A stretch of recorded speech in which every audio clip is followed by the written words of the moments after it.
Hello everyone, Kyle Bossman here. And Michael Huber. We want to be the first to say happy holidays. Happy holidays. Just realized we're probably not the first, but we're among many to say happy holidays to you. Our countdown this week, because it's the season of giving. Season of jolliness. We wanted to do our top 10 gaming gifts of all time. The presents we've received, the games as presents. In our lives, the most memorable moments of receiving a gaming gift ever. It's a tall order, Kyle. It's a jolly order. It's really jolly. We're going to have it kicked off with Matt Blair right now. The greatest gaming gift that I ever got was Super Mario 64, hands down.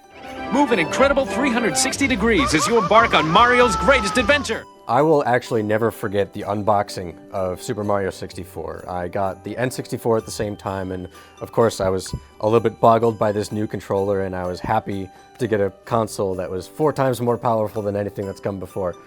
But the memory is so vivid, right down to even the smell of the cardboard when you remove the wrapper off of that box. So excited to try something new. And when you finally get into the game,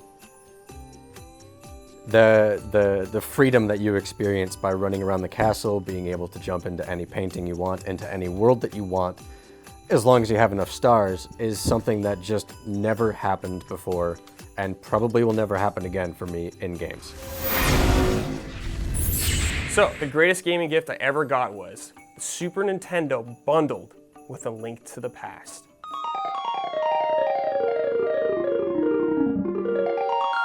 We're gonna flash back in time real quick, back in the day.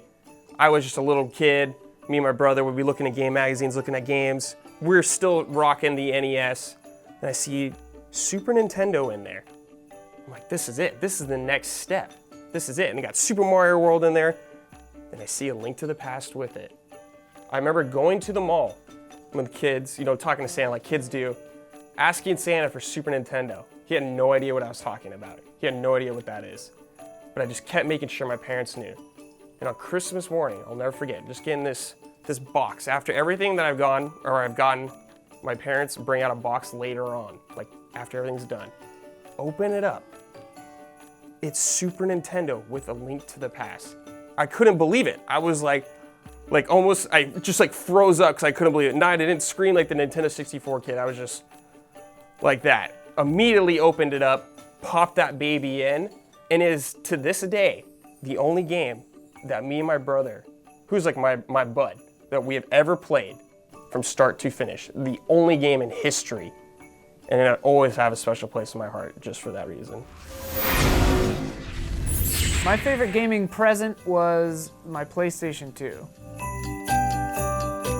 So I was so excited when I got my PS2 that you know those dreams where you dream that you have something and then you wake up and you don't have it and you're just like, oh my God, life was so good in that dream and now I'm in this life where I don't have that and I'm so sad. I had a dream that I didn't have the PS2 and I was so sad. And I was so sad. And I was like, I thought I had one, but I don't. It must have, I think in the dream, I thought it was a dream that I dreamt that I had one. You know what I mean? So it's like, I had dreamt that I had a PS2, but I didn't. And in the dream, I was realizing that I didn't really. But then I woke up, and I did have a PS2. And it was the best. Oh man, that was such a good feeling to wake up and go in the living room and be like, oh wait, that was a dream. Life is great forever. PlayStation 2. The greatest gaming gift I ever got was a Nintendo 64. 3 times more powerful than any other system. So Nintendo 64 is great. An awesome present to get. Anytime, birthday, Christmas. If you got a Nintendo 64 now, that would be great. But the circumstances with which I got the 64 were especially happy in the end, but harrowing for weeks. So it was getting close to Christmas. I don't remember. I'm assuming, it was the year the 64 came out, that Christmas. And all of a sudden, this giant box appears underneath the piano in the family living room with question marks all over it, wrapped like the Riddler left it there.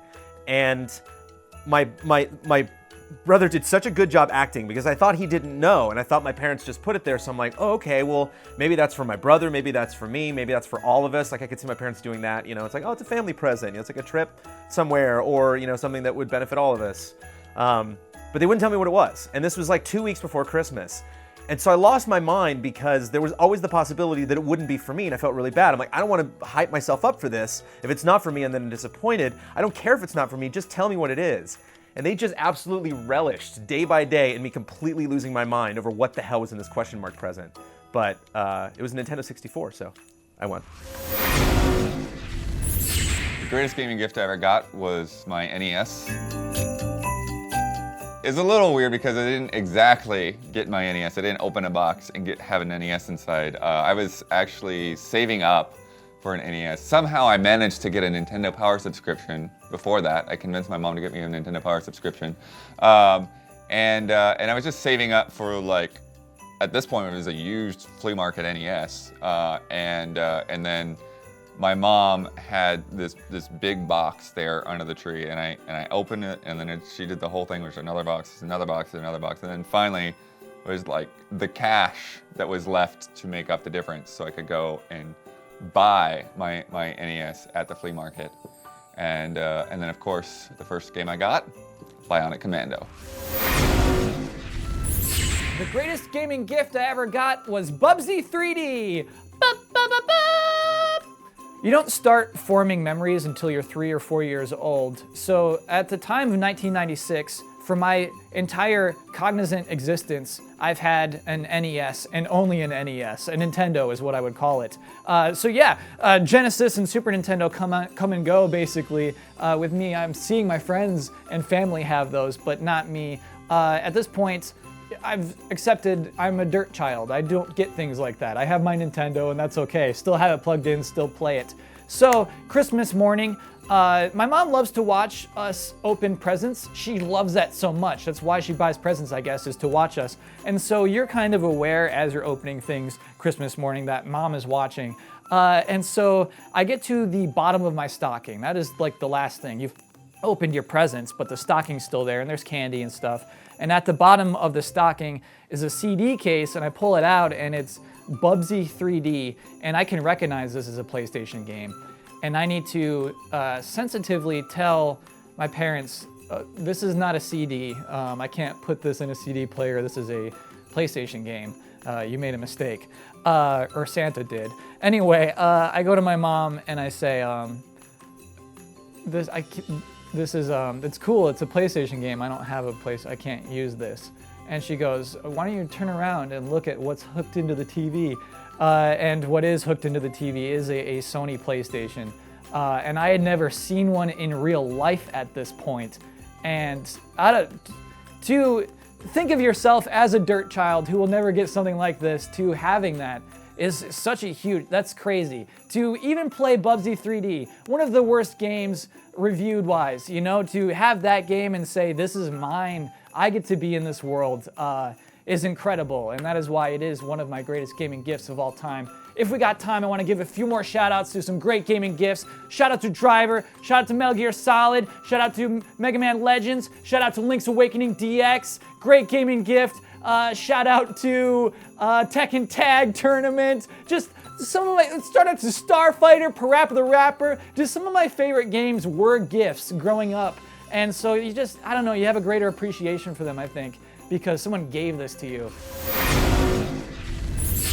The greatest gaming gift I ever received was Atari Jaguar. Okay, so we were getting close to the Christmas season, and these are the days of the Sega Saturn, the PlayStation. 32-bit systems were considered cutting edge. Now here was Atari, the king from the 80s who had been long dethroned, and they're coming back now with 64-bit system, leapfrogging the competition, coming out of nowhere. And I was pretty pumped up, needless to say. I remember seeing an article in a Electronic Gaming Monthly or something that was like an 8-page spread that just had photo after photo of Cybermorph, this 3D game that had like limitless possibilities of space you could explore, and they talked about how there's no soundtrack and it's so realistic. And I was just jumping out of my skin. Atari did a very strange thing in how they released the Jaguar though. Before they released it across the whole nation and the world, they released it at only a few cities around the world actually. San Francisco, New York, Chicago, I believe, and maybe one or two others. Because of how things worked out, my dad happened to be traveling to New York City to be visiting family just in literally the same week that it was going to be released in limited quantities in New York. So I begged him over the phone that if there's any way he could make this happen, I would be most appreciative.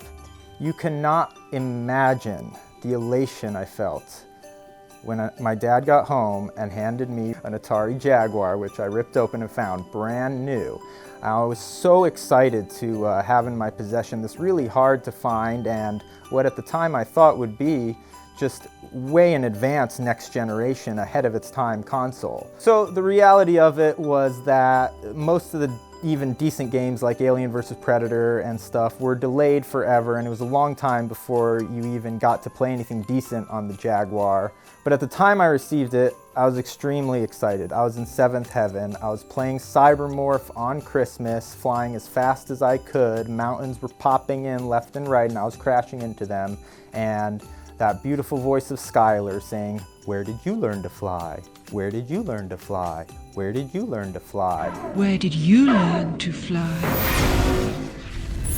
The greatest gaming gift I ever got was the Gran Turismo 3 A-Spec PlayStation 2 bundle. Who's gonna be there when I lost control? I'm heading to Crashland. So my house was a Nintendo house and a Sega house. And brace yourself, okay? Things are about to get ugly. Just hold on to your butts. First of all, I never owned a Super Nintendo. I owned a Sega Genesis because Mortal Kombat had blood in it. That was the defining reason. Next up, I never owned a PlayStation 1. I eventually got one down the line. But I never had a PlayStation 1. I had a Nintendo 64 because Super Mario and, Turok, GoldenEye.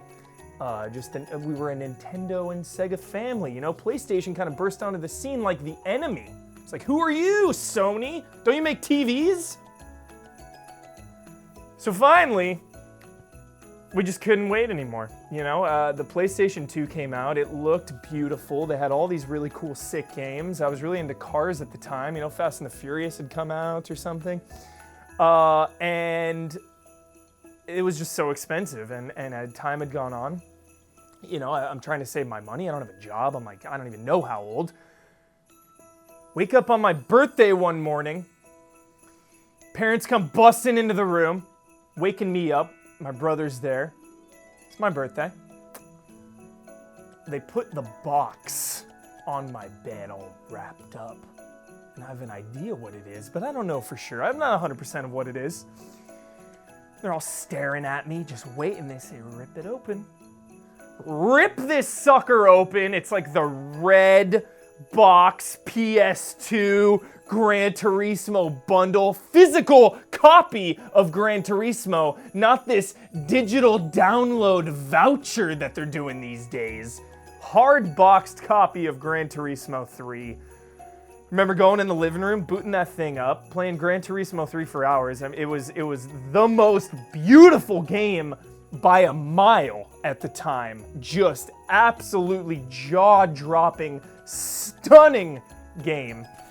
And the rest is history. I mean, that was the moment where I became obsessed with everything PlayStation. And just after Gran Turismo 3, just after this, one day later, I needed another game. You know, I know I gotta wrap this up. I'm sorry. This part has to be said. After doing so many laps with, the Mazda Miata, I think was my starting car, I'm like, I need something else. I gotta get something else. I go into a software, etc. And what game do I see on the shelf that I immediately purchased that changed my life just right there? Onimusha! Purchased the day after I got a PS2. just one of my favorite franchises ever. Bring it back. Sony PlayStation 2, greatest gift I ever had. The greatest gaming gift I ever got was a Sony Computer Entertainment PlayStation 2. Sony PlayStation 2 will be the biggest thing to come along since TV was invented. To give you a little context for this entry, I need to stress how important the PlayStation 1 was to my life.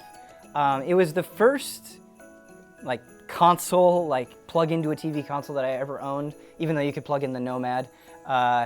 The Nomad was my first system, but with the Nomad, video games were this thing that I did because I was an only child and I was bored. I would, go through Sonic on a weekend. I would beat up dudes in Golden Axe with a friend. And I enjoyed those experiences. I valued those experiences, but not to be too hyperbolic, the PlayStation 1 changed my life. When I played Metal Gear Solid 1, when I played Final Fantasy 7 through 8, I didn't realize that video games could do those things. That they could transport me to these worlds, to maybe fall in love with these characters. I became obsessed with video games. And even things like Parappa the Rapper, and I could go on forever. But I knew from the PlayStation 1 onward that I would be playing games the rest of my life. And at 11 years old, I wish I could return to this purity and the simplicity. You believe everything. When you love something so much, you concoct these fantasies into your head. When they announced the PlayStation 2, I bought every magazine that I could, or that my parents would let me. And I thought, the PlayStation 1 changed my life. The PlayStation 2 will ascend me into the ether. I will become part of the game. And I remember seeing screenshots of Tekken Tag Tournament or rumors about Final Fantasy X, and I would go to school and no one would want to talk about the PlayStation 2, and I would go up to everyone and be like, have you heard about this? Are you getting this for Christmas? And it became almost this mythical thing to me. I put so much energy into wanting it. And I was getting nervous because my parents didn't have a lot of money, and they were saying, we've been asking for weeks. Everyone's sold out of the PlayStation 2. I don't know if you guys remember in 2000, PlayStation 2s were very, very, very difficult to come by. You couldn't just walk into a Target and pick one up. And I've never been more nervous and simultaneously excited for anything than I was Christmas Day. I remember looking at the boxes and being like, that kind of looks like it could be a PlayStation 2 box. And gift after gift, they were all great. I got this weird Pokemon board game, but the last thing I opened, and as I was opening it, I started crying, was a pair of socks. And my parents, they looked so concerned, they looked so disappointed that I was sitting there crying, this little 11-year-old kid, and I wasn't mad at them. I wasn't angry, there was no resentment. I know that they did everything they could. I just wanted this thing so bad. I was looking forward to it so much. I had never anticipated something the way that I anticipated the PlayStation 2. And they said, we couldn't do it until the very last minute on Christmas Eve. We were running around trying to get a system. And I told them it was okay. And, we went upstairs and we had food and I got over it. And I was like, maybe next year. And we were finishing up, my parents started doing dishes, and I thought I would take some of the toys that I had gotten back to my room. And I had my own little personal Christmas tree, and underneath that Christmas tree was one more box. And it was the greatest ruse I've ever experienced in my life, because I opened that box, and there was a PlayStation 2, and I started crying again. And it was so awesome because my parents knew how much I wanted it, and they played into it. Somehow they were so in tune with what this meant to me that they went through the extra effort, this elaborate setup. And I've never experienced joy that's been so concentrated and pure as when I opened that PlayStation 2. The greatest gaming gift I ever got was a Super Nintendo. Now you're playing with power, superpower. All right, let's set this up a little bit. I'm a young lad, been playing my Nintendo Entertainment System for quite a while, loving video games, and then all of a sudden, it wasn't good enough anymore. Super Nintendo had come out. Everything was all about Super Nintendo. Bigger carts, greater games, colors, sounds, everything was better. And I wanted one real bad. And it wasn't Christmas, it wasn't birthday, I wanted one real bad. And my mom felt it. You know, my mom was home with me all day. She would sit around and watch me just pine over this Super Nintendo that had coming out. And she decided we were gonna put on a little scheme to try to get one. So, still had the box of the Super Nintendo, or for the Nintendo, still had the box. Went upstairs, got that thing, packaged it up as nice as we could do. We cleaned it off, put it in the box, drove over to Target. Walk up to the counter. My mom says, I made a mistake. I tried to buy my kid a Super Nintendo, I walked out with the wrong one. And the guy at the counter looked down at the box, looks at her, he goes, there's no way this is true. This thing came out a long time ago, you guys have been playing it for a while. And she looks at him with fire in her eyes. She's a little Cuban lady, so you can imagine the Latin flame that lit up. Are you calling me a liar? And she just starts yelling, going nuts in the center of a Target. This guy behind the counter did not know what he had walked into, didn't know what he had started by telling the truth, basically. And she just starts going off on this, and you're calling me a liar, I can't believe you would do this, where's your manager, who owns the store, blah, blah, blah. And eventually he was like, all right, you're right, sorry. Takes back the Nintendo, hands my mom a Super Nintendo, and we walk out the door with a brand new game system that we had basically just connived out of this poor dude at a Target. So that is my greatest memory with video games, is my mom being like a total badass.